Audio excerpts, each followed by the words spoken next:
தாய் தமிழ் உறவுகளுக்கு வணக்கம். சட்டப்பேரவை தேர்தலில் சோனியா காந்தி போட்டி. சட்டப்பேரவை தேர்தலில் சோனியா காந்தி போட்டி என்ற தலைப்பில் இந்த காணொளியை நாம் காண்கிறோம். தமிழ்நாடு சட்டப்பேரவை தேர்தல் இன்று வேட்புமனு தாக்கல் ஆரம்பிக்கிறது.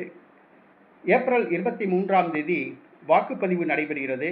மே 4ஆம் தேதி வாக்கு எண்ணிக்கை நடைபெறுகிறது. இந்த சூழ்நிலையில் அரசியல் கட்சிகள் தங்களுடைய வேட்பாளர்களை அறிவிக்க தொடங்கியுள்ளனர். சோனியா காந்தி மதுரை மாவட்டம் மேலூர் தொகுதியில் போட்டியிடுகிறார். சோனியா காந்தி என்றவுடன் காங்கிரஸ் கட்சி தலைவர் நேரு குடும்பத்தை சார்ந்த சோனியா காந்தி கிடையாது.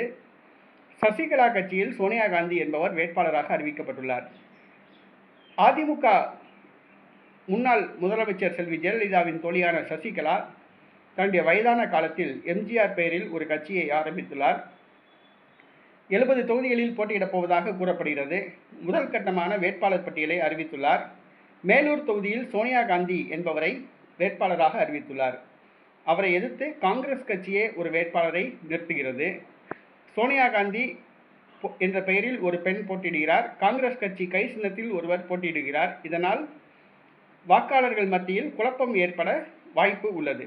அதே சூழ்நிலையில் சசிகலா அறிமுகம் இல்லாதவர்களை வேட்பாளர்களாக நிறுத்தி தன்னுடைய வாக்கு வங்கியை செல்வாக்கை காண்பிக்க நினைக்கிறார்.